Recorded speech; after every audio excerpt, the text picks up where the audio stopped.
The Adventures of Sherlock Holmes. Part 6. The Man with the Twisted Lip. Asa Whitney, brother of the late Elias Whitney, D.D., principal of the Theological College of St. George's, was much addicted to opium. The habit grew upon him, as I understand, from some foolish freak when he was at college, for having read De Quincey's description of his dreams and sensations, he had drenched his tobacco with laudanum in an attempt to produce the same effects. He found, as so many more have done, that the practice is easier to attain than to get rid of, and for many years he continued to be a slave to the drug, an object of mingled horror and pity to his friends and relatives. I can see him now, with yellow, pasty face, drooping lids, and pinpoint pupils, all huddled in a chair, the wreck and ruin of a noble man.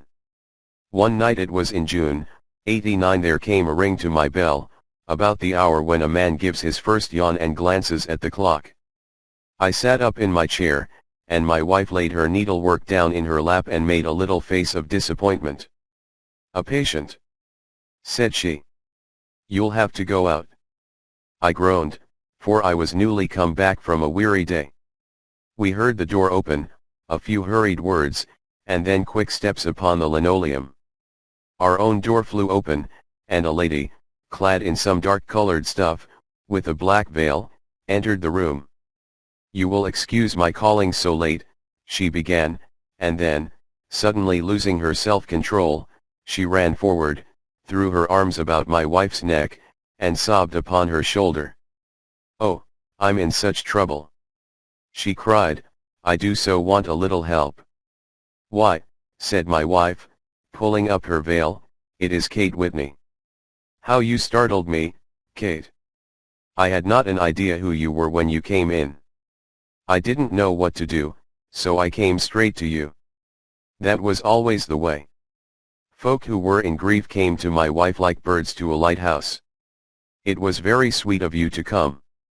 Now, you must have some wine and water, and sit here comfortably and tell us all about it. Or should you rather that I sent James off to bed?" "Oh, no, no. I want the doctor's advice and help, too. It's about Asa.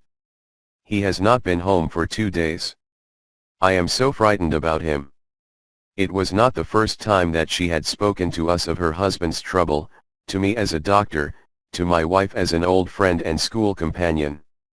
We soothed and comforted her by such words as we could find. Did she know where her husband was?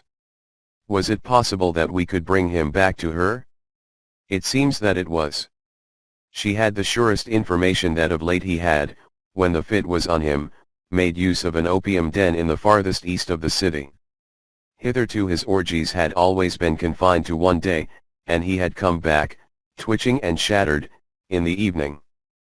But now the spell had been upon him 48 hours, and he lay there, doubtless among the dregs of the docks, breathing in the poison or sleeping off the effects. There he was to be found, she was sure of it, at the Bar of Gold, in Upper Swandam Lane. But what was she to do? How could she, a young and timid woman, make her way into such a place and pluck her husband out from among the ruffians who surrounded him? There was the case, and of course there was but one way out of it. Might I not escort her to this place?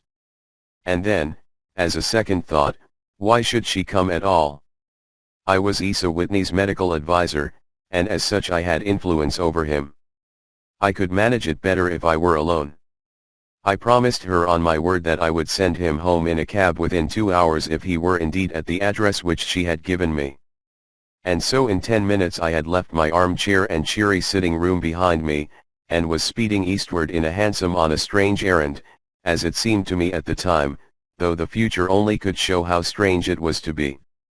But there was no great difficulty in the first stage of my adventure. Upper Swandam Lane is a vile alley lurking behind the high wharves which line the north side of the river to the east of London Bridge. Between a slop shop and a gin shop, approached by a steep flight of steps leading down to a black gap like the mouth of a cave, I found the den of which I was in search.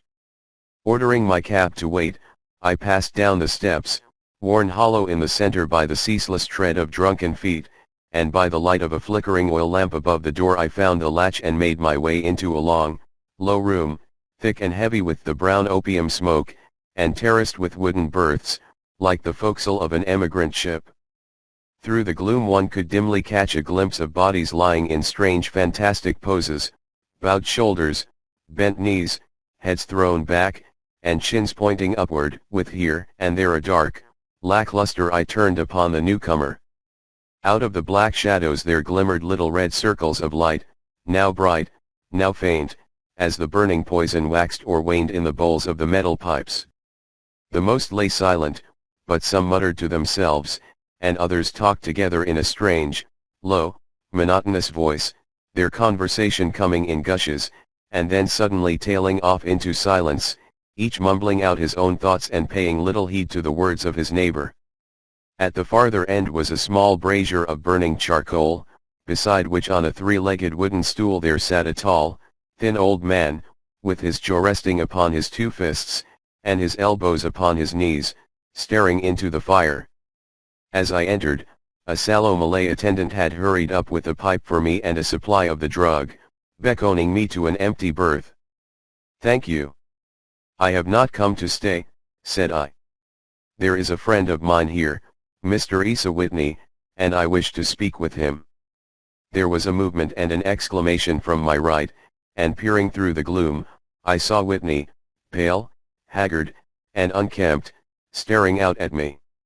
"My God! It's Watson," said he. He was in a pitiable state of reaction, with every nerve in a twitter. "I say, Watson, what o'clock is it?" "Nearly 11. "Of what day?" "Of Friday, June 19th. "Good heavens! I thought it was Wednesday." "It is Wednesday. What do you want to frighten a chap for?" He sank his face onto his arms and began to sob in a high treble key. "I tell you that it is Friday, man. Your wife has been waiting this 2 days for you. You should be ashamed of yourself." "So I am. But you've got mixed, Watson, for I have only been here a few hours, 3 pipes, 4 pipes, I forget how many. But I'll go home with you.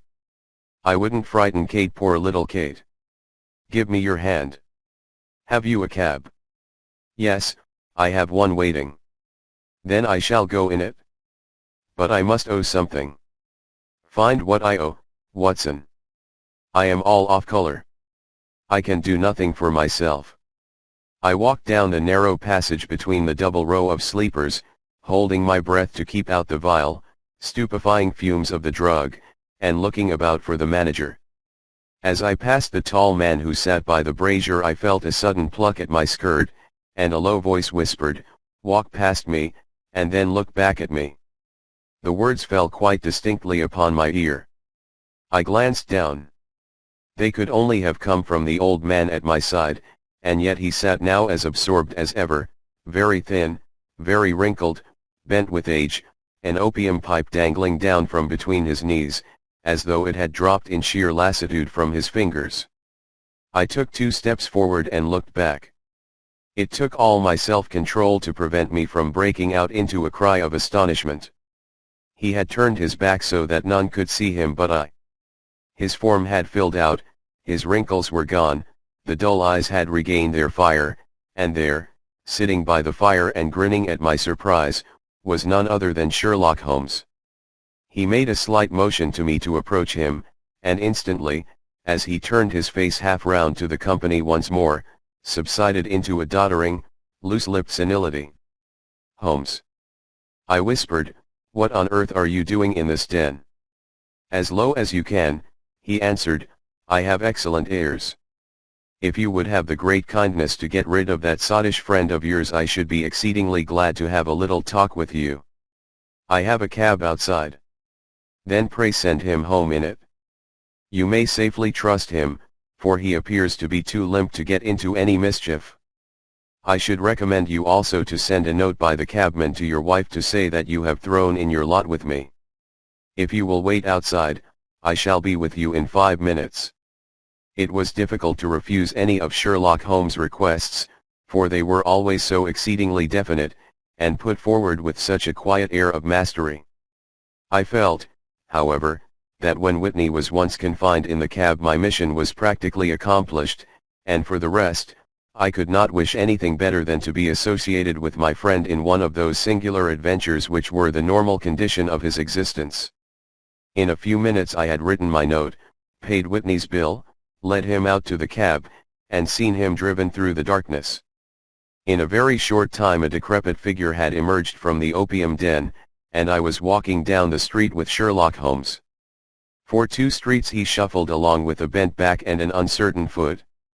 Then, glancing quickly round, he straightened himself out and burst into a hearty fit of laughter. "I suppose, Watson," said he, "that you imagine that I have added opium smoking to cocaine injections, and all the other little weaknesses on which you have favored me with your medical views. I was certainly surprised to find you there. But not more so than I to find you. I came to find a friend. And I to find an enemy. An enemy. Yes, one of my natural enemies, or, shall I say, my natural prey. Briefly, Watson, I am in the midst of a very remarkable inquiry, and I have hoped to find a clue in the incoherent ramblings of these sots, as I have done before now.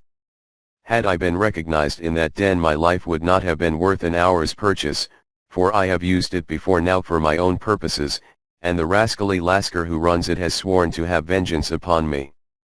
There is a trapdoor at the back of that building, near the corner of Paul's Wharf, which could tell some strange tales of what has passed through it upon the moonless nights." "What?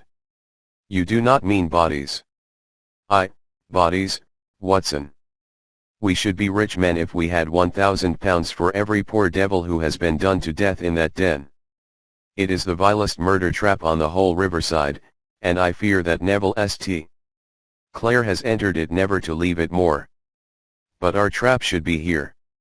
He put his 2 forefingers between his teeth and whistled shrilly a signal which was answered by a similar whistle from the distance, followed shortly by the rattle of wheels and the clink of horses' hoofs. "Now, Watson," said Holmes, as a tall dog-cart dashed up through the gloom, throwing out 2 golden tunnels of yellow light from its side lanterns. "You'll come with me, won't you? If I can be of use." "Oh, a trusty comrade is always of use, and a chronicler still more so. My room at the Cedars is a double-bedded one." "The Cedars?" "Yes, that is Mr. St. Clare's house. I am staying there while I conduct the inquiry." "Where is it, then?" "Near Lee, in Kent. We have a 7-mile drive before us." "But I am all in the dark." "Of course you are. You'll know all about it presently. Jump up here." "All right, John, we shall not need you. Here's half a crown. Look out for me tomorrow, about 11. Give her head. So long, then." He flicked the horse with his whip, and we dashed away through the endless succession of somber and deserted streets, which widened gradually, until we were flying across a broad balustrade bridge, with the murky river flowing sluggishly beneath us. Beyond lay another dull wilderness of bricks and mortar, its silence broken only by the heavy, regular footfall of the policeman, or the songs and shouts of some belated party of revelers. A dull rack was drifting slowly across the sky, and a star or 2 twinkled dimly here and there through the rifts of the clouds. Holmes drove in silence, with his head sunk upon his breast, and the air of a man who is lost in thought, while I sat beside him, curious to learn what this new quest might be which seemed to tax his powers so sorely, and yet afraid to break in upon the current of his thoughts. We had driven several miles, and were beginning to get to the fringe of the belt of suburban villas, when he shook himself, shrugged his shoulders, and lit up his pipe with the air of a man who has satisfied himself that he is acting for the best. "You have a grand gift of silence, Watson," said he. "It makes you quite invaluable as a companion. Pon my word, it is a great thing for me to have someone to talk to, for my own thoughts are not over pleasant. I was wondering what I should say to this dear little woman tonight when she meets me at the door. You forget that I know nothing about it?" I shall just have time to tell you the facts of the case before we get to Lee. It seems absurdly simple, and yet, somehow I can get nothing to go upon. There's plenty of thread, no doubt, but I can't get the end of it into my hand. Now, I'll state the case clearly and concisely to you, Watson, and maybe you can see a spark where all is dark to me. Proceed, then. Some years ago, to be definite, in May, 1884, there came to Lee a gentleman, Neville St. Clare by name, who appeared to have plenty of money. He took a large villa, laid out the grounds very nicely, and lived generally in good style. By degrees he made friends in the neighborhood, and in 1887 he married the daughter of a local brewer, by whom he now has 2 children. He had no occupation, but was interested in several companies and went into town as a rule in the morning, returning by the 5:14 from Cannon Street every night. Mr. St. Clare is now 37 years of age, is a man of temperate habits, a good husband, a very affectionate father, and a man who is popular with all who know him. I may add that his whole debts at the present moment, as far as we have been able to ascertain, amount to £88 10s, while he has £220 standing to his credit in the Capital and Counties Bank. There is no reason, therefore, to think that money troubles have been weighing upon his mind. Last Monday Mr. Neville St. Clare went into town rather earlier than usual, remarking before he started that he had 2 important commissions to perform, and that he would bring his little boy home a box of bricks. Now, by the merest chance, his wife received a telegram upon this same Monday, very shortly after his departure, to the effect that a small parcel of considerable value which she had been expecting was waiting for her at the offices of the Aberdeen Shipping Company. Now, if you are well up in your London, you will know that the office of the company is in Fresno Street, which branches out of Upper Swandam Lane, where you found me tonight. Mrs. St. Clare had her lunch, started for the city, did some shopping, proceeded to the company's office, got her packet, and found herself at exactly 4:35 walking through Swandam Lane on her way back to the station. Have you followed me so far? It is very clear. If you remember, Monday was an exceedingly hot day, and Mrs. St. Clare walked slowly, glancing about in the hope of seeing a cab, as she did not like the neighborhood in which she found herself. While she was walking in this way down Swandam Lane, she suddenly heard an ejaculation or cry, and was struck cold to see her husband looking down at her and, as it seemed to her, beckoning to her from a second-floor window. The window was open, and she distinctly saw his face, which she describes as being terribly agitated. He waved his hands frantically to her, and then vanished from the window so suddenly that it seemed to her that he had been plucked back by some irresistible force from behind. One singular point which struck her quick feminine eye was that although he wore some dark coat, such as he had started to town in, he had on neither collar nor necktie.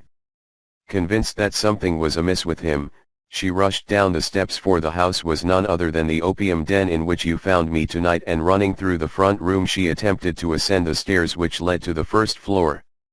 At the foot of the stairs, however, she met this Lascar scoundrel of whom I have spoken, who thrust her back and, aided by a Dane, who acts as assistant there, pushed her out into the street. Filled with the most maddening doubts and fears, she rushed down the lane and, by rare good fortune, met in Fresno Street a number of constables with an inspector, all on their way to their beat. The inspector and 2 men accompanied her back, and in spite of the continued resistance of the proprietor, they made their way to the room in which Mr. St. Clare had last been seen. There was no sign of him there. In fact, in the whole of that floor there was no one to be found save a crippled wretch of hideous aspect, who, it seems, made his home there. Both he and the Lascar stoutly swore that no one else had been in the front room during the afternoon. So determined was their denial that the inspector was staggered, and had almost come to believe that Mrs. St. Clare had been deluded when, with a cry, she sprang at a small deal box which lay upon the table and tore the lid from it.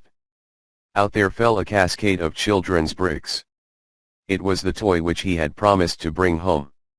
This discovery, and the evident confusion which the cripple showed, made the inspector realize that the matter was serious.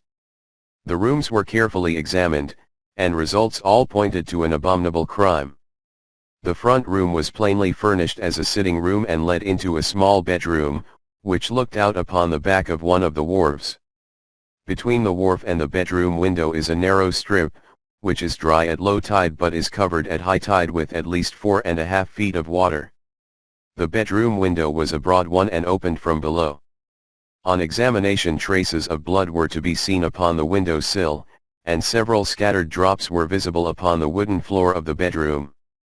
Thrust away behind a curtain in the front room were all the clothes of Mr. Neville St. Clare, with the exception of his coat. His boots, his socks, his hat, and his watch all were there. There were no signs of violence upon any of these garments, and there were no other traces of Mr. Neville St.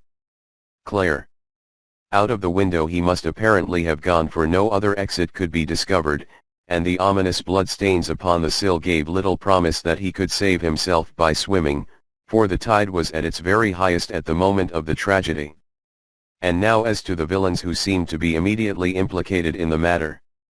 The Lascar was known to be a man of the vilest antecedents, but as, by Mrs. St.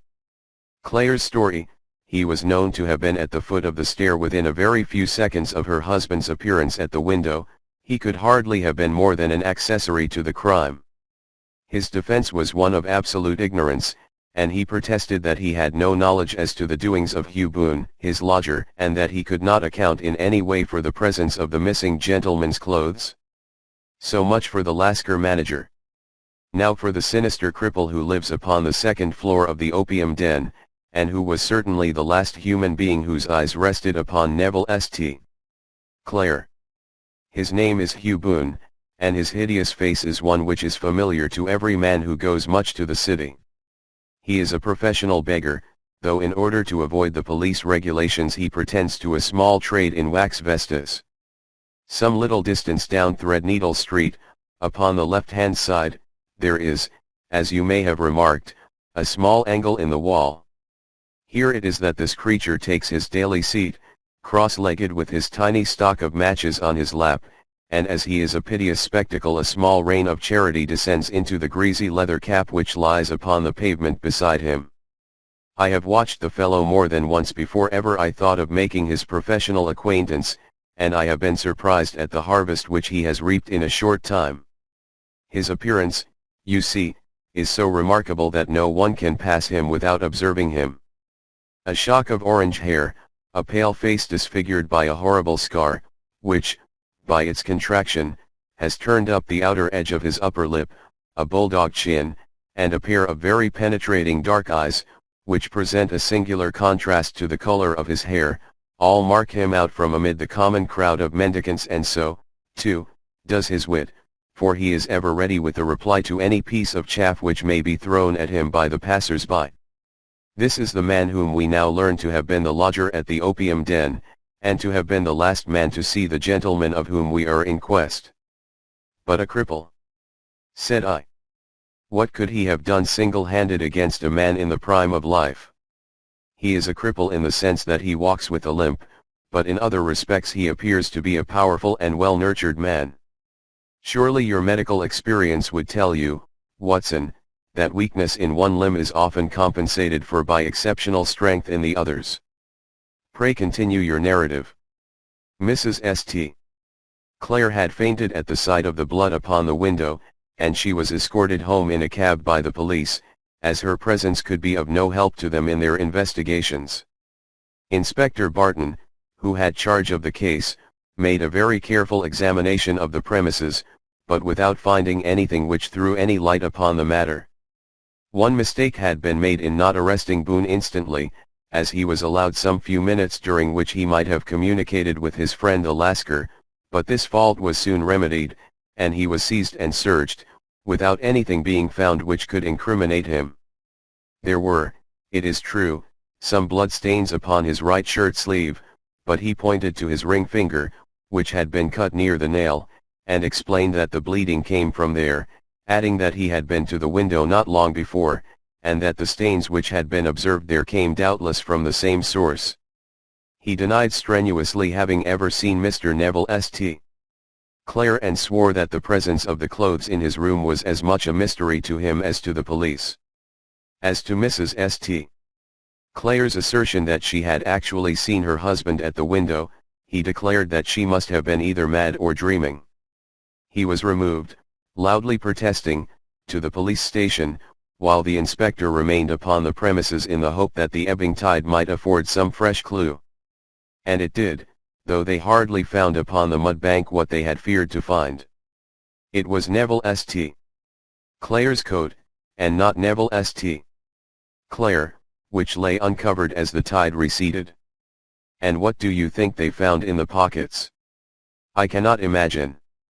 No, I don't think you would guess. Every pocket stuffed with pennies and halfpennies for 21 pennies and 270 halfpennies. It was no wonder that it had not been swept away by the tide. But a human body is a different matter. There is a fierce eddy between the wharf and the house. It seemed likely enough that the weighted coat had remained when the stripped body had been sucked away into the river.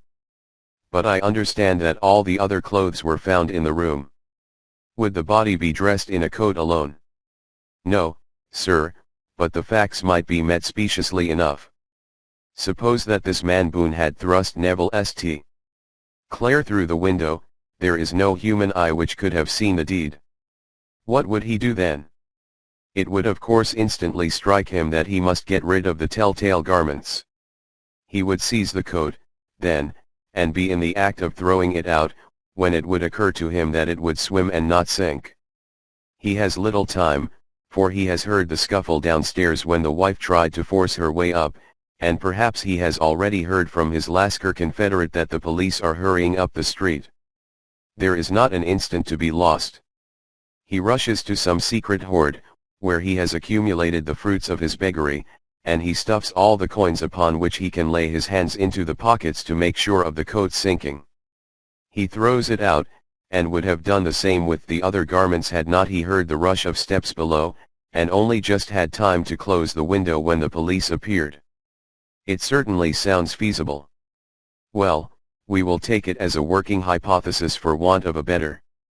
Boone, as I have told you, was arrested and taken to the station, but it could not be shown that there had ever before been anything against him.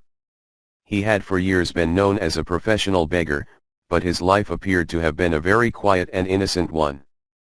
There the matter stands at present, and the questions which have to be solved: what Neville St. Clare was doing in the opium den, what happened to him when there, where is he now, and what Hugh Boone had to do with his disappearance are all as far from a solution as ever.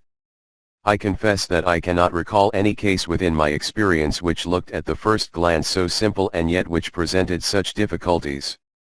While Sherlock Holmes had been detailing this singular series of events, we had been whirling through the outskirts of the great town until the last straggling houses had been left behind, and we rattled along with the country hedge upon either side of us. Just as he finished, however, we drove through two scattered villages, where a few lights still glimmered in the windows. "We are on the outskirts of Lee," said my companion. "We have touched on 3 English counties in our short drive, starting in Middlesex, passing over an angle of Surrey, and ending in Kent. See that light among the trees? That is the Cedars, and beside that lamp sits a woman whose anxious ears have already, I have little doubt, caught the clink of our horses' feet. But why are you not conducting the case from Baker Street?" I asked. "Because there are many inquiries which must be made out here. Mrs. St. Clare has most kindly put 2 rooms at my disposal, and you may rest assured that she will have nothing but a welcome for my friend and colleague. I hate to meet her, Watson, when I have no news of her husband. Here we are. Whoa, there, whoa." We had pulled up in front of a large villa which stood within its own grounds. A stable boy had run out to the horse's head, and springing down, I followed Holmes up the small, winding gravel drive which led to the house. As we approached, the door flew open, and a little blonde woman stood in the opening, clad in some sort of light mousseline de soie, with a touch of fluffy pink chiffon at her neck and wrists. She stood with her figure outlined against the flood of light, one hand upon the door, one half raised in her eagerness, her body slightly bent, her head and face protruded, with eager eyes and parted lips, a standing question. "Well?" she cried, "well?" And then, seeing that there were two of us, she gave a cry of hope which sank into a groan as she saw that my companion shook his head and shrugged his shoulders. "No good news?" "None." "No bad?" "No." "Thank God for that. But come in. You must be weary, for you have had a long day. This is my friend, Dr. Watson. He has been of most vital use to me in several of my cases, and a lucky chance has made it possible for me to bring him out and associate him with this investigation. I am delighted to see you," said she, pressing my hand warmly. "You will, I am sure, forgive anything that may be wanting in our arrangements, when you consider the blow which has come so suddenly upon us." "My dear madam," said I am an old campaigner, and if I were not I can very well see that no apology is needed. If I can be of any assistance, either to you or to my friend here, I shall be indeed happy. Now, Mr. Sherlock Holmes," said the lady as we entered a well-lit dining room, upon the table of which a cold supper had been laid out, "I should very much like to ask you one or two plain questions, to which I beg that you will give a plain answer." "Certainly, madam. Do not trouble about my feelings. I am not hysterical, nor given to fainting. I simply wish to hear your real opinion." "Upon what point? In your heart of hearts, do you think that Neville is alive?" Sherlock Holmes seemed to be embarrassed by the question. "Frankly, no," she repeated, standing upon the rug and looking keenly down at him as he leaned back in a basket chair. "Frankly, then, madam, I do not." "You think that he is dead?" "I do." "Murdered?" "I don't say that." "Perhaps." "And on what day did he meet his death?" "On Monday." "Then perhaps, Mr. Holmes, you will be good enough to explain how it is that I have received a letter from him today." Sherlock Holmes sprang out of his chair as if he had been galvanized. "What?" he roared. "Yes, today." She stood smiling, holding up a little slip of paper in the air. "May I see it?" "Certainly." He snatched it from her in his eagerness, and smoothing it out upon the table he drew over the lamp and examined it intently. I had left my chair and was gazing at it over his shoulder. The envelope was a very coarse one and was stamped with the Gravesend postmark and with the date of that very day, or rather of the day before, for it was considerably after midnight. "Coarse writing," murmured Holmes. "Surely this is not your husband's writing, madam?" "No, but the enclosure is." I perceive also that whoever addressed the envelope had to go and inquire as to the address. "How can you tell that?" "The name, you see, is in perfectly black ink, which has dried itself. The rest is of the grayish color, which shows that blotting paper has been used. If it had been written straight off, and then blotted, none would be of a deep black shade. This man has written the name, and there has then been a pause before he wrote the address, which can only mean that he was not familiar with it. It is, of course, a trifle, but there is nothing so important as trifles. Let us now see the letter. Ha! There has been an enclosure here. Yes, there was a ring.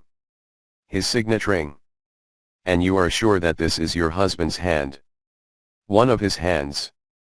One. His hand when he wrote hurriedly. It is very unlike his usual writing, and yet I know it well. Dearest, do not be frightened. All will come well. There is a huge error which it may take some little time to rectify. Wait in patience, Neville. Written in pencil upon the flyleaf of a book, octavo size, no watermark. Posted today in Gravesend by a man with a dirty thumb. Ha! And the flap has been gummed, if I am not very much in error, by a person who had been chewing tobacco. And you have no doubt that it is your husband's hand, madam? None. Neville wrote those words. And they were posted today at Gravesend. Well, Mrs. St. Clair, the clouds lighten, though I should not venture to say that the danger is over. But he must be alive, Mr. Holmes. Unless this is a clever forgery to put us on the wrong scent. The ring, after all, proves nothing. It may have been taken from him. No, no, it is his very own writing. Very well. It may, however, have been written on Monday and only posted today. That is possible. If so, much may have happened between. Oh, you must not discourage me, Mr. Holmes. I know that all is well with him. There is so keen a sympathy between us that I should know if evil came upon him. On the very day that I saw him last he cut himself in the bedroom, and yet I in the dining room rushed upstairs instantly with the utmost certainty that something had happened. Do you think that I would respond to such a trifle and yet be ignorant of his death? I have seen too much not to know that the impression of a woman may be more valuable than the conclusion of an analytical reasoner. And in this letter you certainly have a very strong piece of evidence to corroborate your view. But if your husband is alive and able to write letters, why should he remain away from you? I cannot imagine. It is unthinkable. And on Monday he made no remarks before leaving you. No. And you were surprised to see him in Swandam Lane? Very much so. Was the window open? Yes. Then he might have called to you. He might. He only, as I understand, gave an inarticulate cry. Yes. A call for help, you thought? Yes. He waved his hands. But it might have been a cry of surprise. Astonishment at the unexpected sight of you might cause him to throw up his hands. It is possible. And you thought he was pulled back. He disappeared so suddenly. He might have leaped back. You did not see anyone else in the room. No, but this horrible man confessed to having been there, and the Lascar was at the foot of the stairs. Quite so. Your husband, as far as you could see, had his ordinary clothes on. But without his collar or tie. I distinctly saw his bare throat. Had he ever spoken of Swandam Lane? Never. Had he ever showed any signs of having taken opium? Never. Thank you, Mrs. St. Clair. Those are the principal points about which I wish to be absolutely clear. We shall now have a little supper and then retire, for we may have a very busy day tomorrow. A large and comfortable double-bedded room had been placed at our disposal, and I was quickly between the sheets, for I was weary after my night of adventure. Sherlock Holmes was a man, however, who, when he had an unsolved problem upon his mind, would go for days, and even for a week, without rest, turning it over, rearranging his facts, looking at it from every point of view until he had either fathomed it or convinced himself that his data were insufficient. It was soon evident to me that he was now preparing for an all-night sitting. He took off his coat and waistcoat, put on a large blue dressing gown, and then wandered about the room collecting pillows from his bed and cushions from the sofa and armchairs. With these he constructed a sort of Eastern divan, upon which he perched himself cross-legged, with an ounce of shag tobacco and a box of matches laid out in front of him. In the dim light of the lamp I saw him sitting there, an old briar pipe between his lips, his eyes fixed vacantly upon the corner of the ceiling, the blue smoke curling up from him, silent, motionless, with the light shining upon his strong-set aquiline features. So he sat as I dropped off to sleep, and so he sat when a sudden ejaculation caused me to wake up, and I found the summer sun shining into the apartment. The pipe was still between his lips, the smoke still curled upward, and the room was full of a dense tobacco haze, but nothing remained of the heap of shag which I had seen upon the previous night. "Awake, Watson?" he asked. "Yes." "Game for a morning drive?" "Certainly." "Then dress." No one is stirring yet, but I know where the stable boy sleeps, and we shall soon have the trap out. He chuckled to himself as he spoke, his eyes twinkled, and he seemed a different man to the somber thinker of the previous night. As I dressed I glanced at my watch. It was no wonder that no one was stirring. It was 25 minutes past 4. I had hardly finished when Holmes returned with the news that the boy was putting in the horse. "I want to test a little theory of mine," said he, pulling on his boots. "I think, Watson, that you are now standing in the presence of one of the most absolute fools in Europe. I deserve to be kicked from here to Charing Cross. But I think I have the key of the affair now." "And where is it?" I asked, smiling. "In the bathroom," he answered. "Oh, yes, I am not joking," he continued, seeing my look of incredulity. "I have just been there, and I have taken it out, and I have got it in this Gladstone bag. Come on, my boy, and we shall see whether it will not fit the lock." We made our way downstairs as quietly as possible, and out into the bright morning sunshine. In the road stood our horse and trap, with the half-clad stable boy waiting at the head. We both sprang in, and away we dashed down the London road. A few country carts were stirring, bearing in vegetables to the metropolis, but the lines of villas on either side were as silent and lifeless as some city in a dream. "It has been in some points a singular case," said Holmes, flicking the horse on into a gallop. "I confess that I have been as blind as a mole, but it is better to learn wisdom late than never to learn it at all."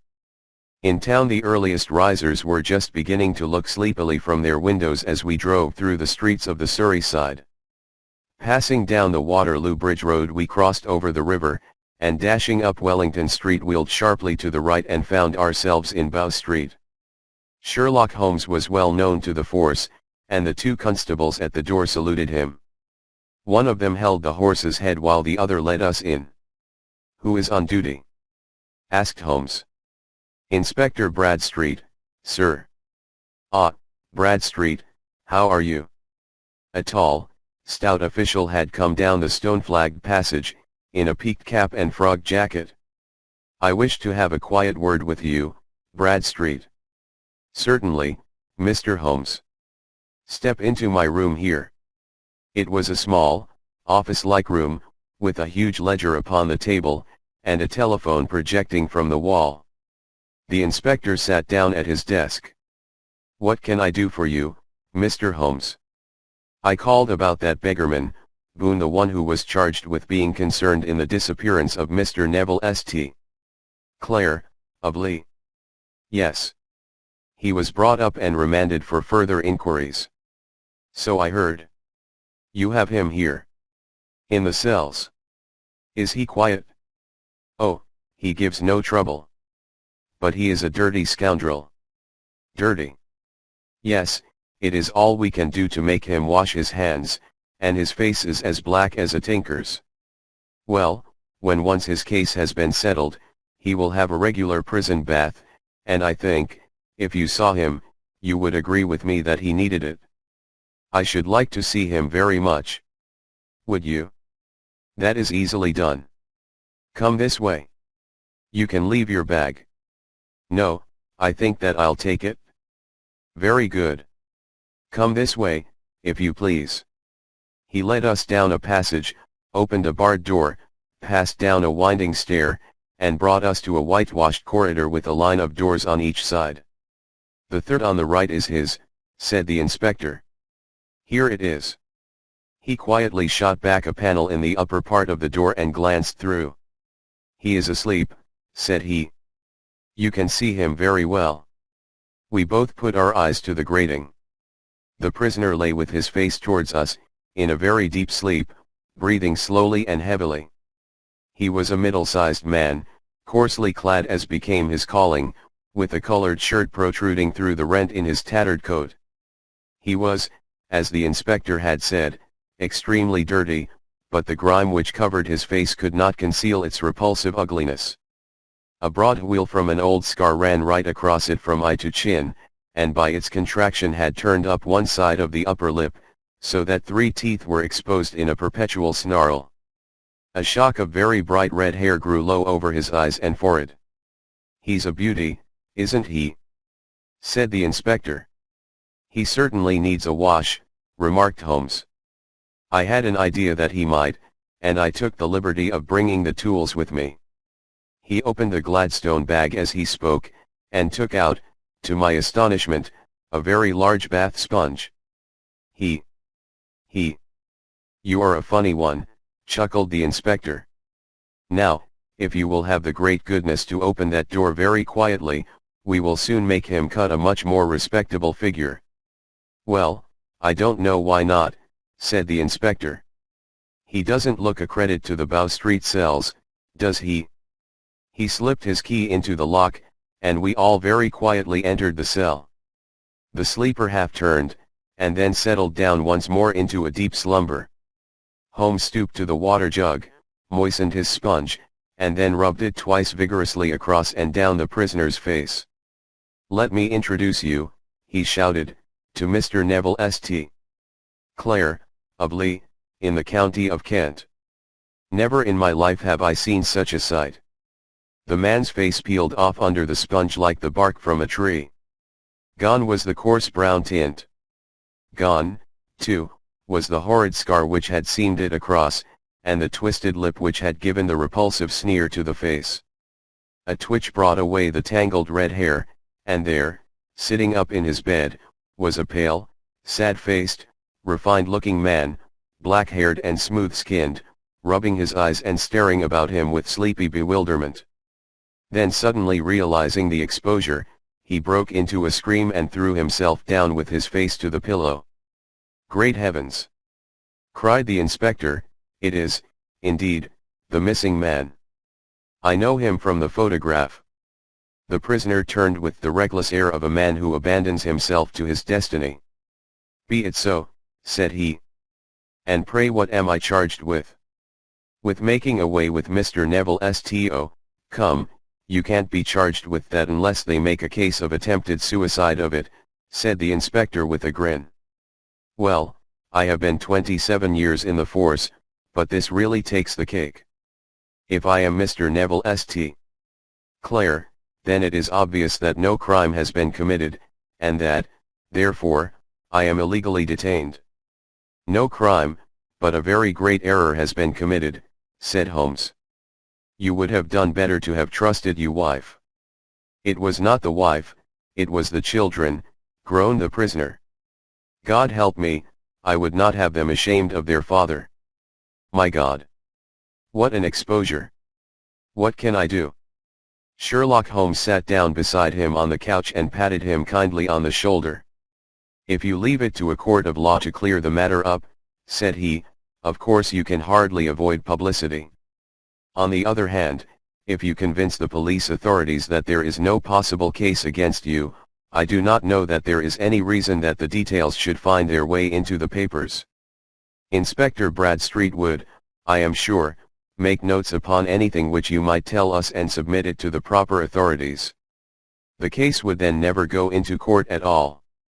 "God bless you!" cried the prisoner passionately.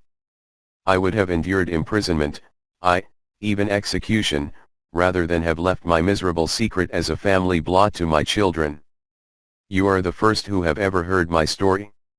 My father was a schoolmaster in Chesterfield, where I received an excellent education. I traveled in my youth, took to the stage, and finally became a reporter on an evening paper in London. One day my editor wished to have a series of articles upon begging in the metropolis, and I volunteered to supply them. There was the point from which all my adventures started. It was only by trying begging as an amateur that I could get the facts upon which to base my articles. When an actor I had, of course, learned all the secrets of making up, and had been famous in the green room for my skill. I took advantage now of my attainments. I painted my face, and to make myself as pitiable as possible I made a good scar and fixed one side of my lip in a twist by the aid of a small slip of flesh-colored plaster. Then with a red head of hair, and an appropriate dress, I took my station in the business part of the city, ostensibly as a match seller but really as a beggar. For 7 hours I plied my trade, and when I returned home in the evening I found to my surprise that I had received no less than 20 sixs. 40. I wrote my articles and thought little more of the matter until, some time later, I backed a bill for a friend and had a writ served upon me for £25. I was at my wits' end where to get the money, but a sudden idea came to me. I begged a fortnight's grace from the creditor, asked for a holiday from my employers, and spent the time in begging in the city under my disguise. In 10 days I had the money and had paid the debt. Well, you can imagine how hard it was to settle down to arduous work at £2 a week when I knew that I could earn as much in a day by smearing my face with a little paint, laying my cap on the ground, and sitting still. It was a long fight between my pride and the money, but the dollars won at last, and I threw up reporting and sat day after day in the corner which I had first chosen, inspiring pity by my ghastly face and filling my pockets with coppers. Only one man knew my secret. He was the keeper of a low den in which I used to lodge in Swandam Lane, where I could every morning emerge as a squalid beggar and in the evenings transform myself into a well-dressed man about town. This fellow, a Lascar, was well paid by me for his rooms, so that I knew that my secret was safe in his possession. Well, very soon I found that I was saving considerable sums of money. I do not mean that any beggar in the streets of London could earn £700 a year, which is less than my average takings, but I had exceptional advantages in my power of making up, and also in a facility of repartee, which improved by practice and made me quite a recognized character in the city. All day a stream of pennies, varied by silver, poured in upon me, and it was a very bad day in which I failed to take £2. As I grew richer I grew more ambitious, took a house in the country, and eventually married, without anyone having a suspicion as to my real occupation. My dear wife knew that I had business in the city. She little knew what. Last Monday I had finished for the day and was dressing in my room above the opium den when I looked out of my window and saw, to my horror and astonishment, that my wife was standing in the street, with her eyes fixed full upon me. I gave a cry of surprise, threw up my arms to cover my face, and, rushing to my confidant, the Lascar, entreated him to prevent anyone from coming up to me. I heard her voice downstairs, but I knew that she could not ascend. Swiftly I threw off my clothes, pulled on those of a beggar, and put on my pigments and wig. Even a wife's eyes could not pierce so complete a disguise. But then it occurred to me that there might be a search in the room, and that the clothes might betray me. I threw open the window, reopening by my violence a small cut which I had inflicted upon myself in the bedroom that morning. Then I seized my coat, which was weighted by the coppers which I had just transferred to it from the leather bag in which I carried my takings. I hurled it out of the window, and it disappeared into the Thames. The other clothes would have followed, but at that moment there was a rush of constables up the stair, and a few minutes after I found, rather, I confess, to my relief, that instead of being identified as Mr. Neville St. Clare, I was arrested as his murderer. I do not know that there is anything else for me to explain. I was determined to preserve my disguise as long as possible, and hence my preference for a dirty face. Knowing that my wife would be terribly anxious, I slipped off my ring and confided it to the Lascar at a moment when no constable was watching me, together with a hurried scrawl, telling her that she had no cause to fear. "That note only reached her yesterday," said Holmes. "Good God! What a week she must have spent." "The police have watched this Lascar," said Inspector Bradstreet, "and I can quite understand that he might find it difficult to post a letter unobserved. Probably he handed it to some sailor customer of his, who forgot all about it for some days." "That was it," said Holmes, nodding approvingly, "I have no doubt of it." "But have you never been prosecuted for begging?" "Many times, but what was a fine to me?" "It must stop here, however," said Bradstreet. "If the police are to hush this thing up, there must be no more of Hugh Boone. I have sworn it by the most solemn oaths which a man can take." In that case I think that it is probable that no further steps may be taken. But if you are found again, then all must come out. I am sure, Mr. Holmes, that we are very much indebted to you for having cleared the matter up. I wish I knew how you reach your results. I reached this one, said my friend, by sitting upon 5 pillows and consuming an ounce of shag. I think, Watson, that if we drive to Baker Street we shall just be in time for breakfast.